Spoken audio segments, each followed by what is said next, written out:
मी बी 10 acre ऊस मोडून गहू केला होता आणि मळणी मशीननं ते काही काढणं होत नव्हतं. परेशान होतो आम्ही एक मशीन आलं पंजाबचं, त्याच्याकडे आम्ही रोज फिरायचो. त्यांनी 900 रुपयांनी भाव सुरू केला, त्याने 1800 रुपयापर्यंत भाव नेला आणि मग मी 8-10 दिवस झाले त्याच्यानंतर त्याच्याकडे गेलो आणि त्याला म्हणलो, आज हे पैसे घे 2000 रुपये एकरप्रमाणे आणि तू मशीन माझ्याकडे घेऊन चल आता. तो म्हणला, तू काय ह्या मशीनचा मालक आहे का? मग तेवढा एक शब्द मला खटकला आणि मी ते पैसे उचलले आणि माझ्या खिशात ठेवले.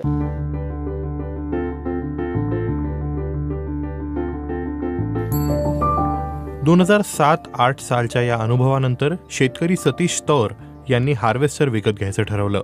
सतीश जालना जिल्ह्यातल्या लिंबी गावात राहतात. मी माझी एक जिद्द ठेवली की आपल्याला काही झालं तर मशीन घ्यायचं. घरी आलो, गहू वगैरे काढला आणि मी सरळ पंजाबला गेलो. पंजाबला गेल्यानंतर 35 कंपन्या बघितल्या. मला शेतकऱ्याचा फायदा असणारं मशीन पाहिजे होतं. एका बँकेकडून लोन घेऊन सतीश यांनी हार्वेस्टर विकत घेतलं आणि व्यवसायाला सुरुवात केली. मशीन 8 फेब्रुवारी 2009 माझं सुरू झालं आणि पहिल्याच वर्षी मी 650 एकर गहू कापला. 2009 मध्ये सतीश यांनी दुसरं मशीन खरेदी केलं. सध्या त्यांच्याकडे 32 हार्वेस्टर आहेत. या मशीनमधून मूग, उडीद, सोयाबीन, तूर, मका, गहू, हरभरा इत्यादी पिकांची काढणी केली जाते. मुगाचा सीझन साधारणतः 15 ऑगस्टच्या दरम्यान चालू होतो. मुगापासनं मशीन साधारणतः एप्रिल मे पर्यंत कंटिन्यू चालू शकतं, जर निसर्ग समाधानकारक असेल तर. त्या पद्धतीनं जवळपास 8 महिने हे मशीन मी काही वर्ष चालवलेलं आहे. या 8 महिन्यांमध्ये सतीश पंजाब, हरियाणा आणि महाराष्ट्रातल्या जवळपास 70 तरुणांना रोजगार उपलब्ध करून देतात. पण कौशल्य असलेलं मनुष्यबळ आणि निसर्गाचा लहरीपणा ही या व्यवसायासमोरची आव्हानं आहेत, असं ते सांगतात. याच्यामध्ये एकच आहे, फक्त काढणीच्या वेळेला निसर्गाने थोडी साथ द्यायला पाहिजे. बाकी तेवढं एक सोयाबीन आणि मुगाचंच पीक असतं जे पावसात येतं. बाकीचे पिकं तर पावसाच्या नंतर असतात, त्यामुळं अवकाळीचा एक फटका बसतो. याच्यात मला फक्त 2012-13ला जो दुष्काळ पडला त्या परिस्थितीमध्ये फक्त अडचण आली. आर्थिक अडचण मला कुठलीच आली नाही, पण कधी कधी मॅन पॉवरची अडचण आहे. स्किल्ड माणसं निघून गेले की मग काय करायचं. पण त्याच्यातून मी काही गोष्टी शिकलो. जे माणसं सोडून गेले तर नवीन शिकवली पाहिजे, हा एक त्याच्यामधून मला शिकायला मिळालं.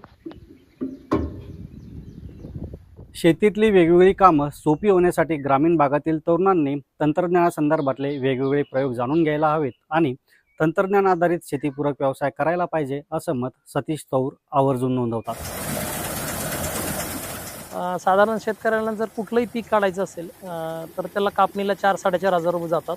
त्याला ताडपत्री लागते, त्याला मळणी यंत्रातून काढावं लागतं. ह्या सगळ्या प्रोसेसला त्याला 7,500 ते 8,000 रुपये खर्च होतो, पण त्याचे 8 ते 10 दिवस बी जातात. पण हे जर पीक त्यांनी हार्वेस्टरनं काढलं तर त्याला ते 3-3.5 हजारात एका दिवसात घरी येतं.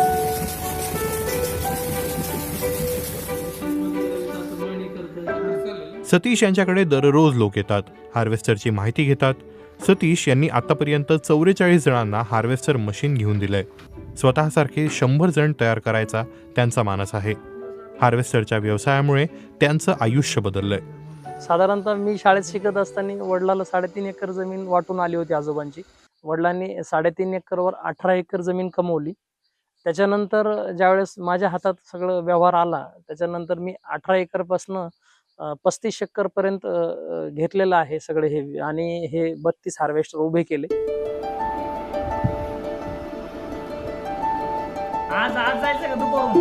सतीश लहानपणी वडिलांसोबत भाजीपाला विकायला जायचे. त्यातूनच आपल्यात व्यवसायाची बीजं रोवली गेली, असं ते सांगतात. वडिलांनी लहानपणापासून भाजीपाला व्यापार कसा करायचा हे मला शिकवलं. शाळेत सुट्टी असली की मी बाजारात बसून भाजीपाला विकायचो आणि त्यावेळेस 1998ची गोष्ट आहे. मी बाजारामध्ये जाऊन 200 ते 300 रुपये रोज कमवायचो. म्हणजे खूप मला ते हे वाटायचं. शेतीमध्ये चांगल्या पद्धतीचं इन्फ्रास्ट्रक्चर आणि आधुनिक तंत्रज्ञान वापरलं तर शेतकरी चांगल्या पद्धतीचा माल निर्यात करू शकतो. शेतकरी म्हणून आपण आपल्या पद्धतीनं काय विकतं ते पिकवलं पाहिजे आणि ते मार्केटमध्ये ग्राहकापर्यंत कसं पोहोचवू शकतो यावर विचार केला पाहिजे, असं सतीश सांगतात.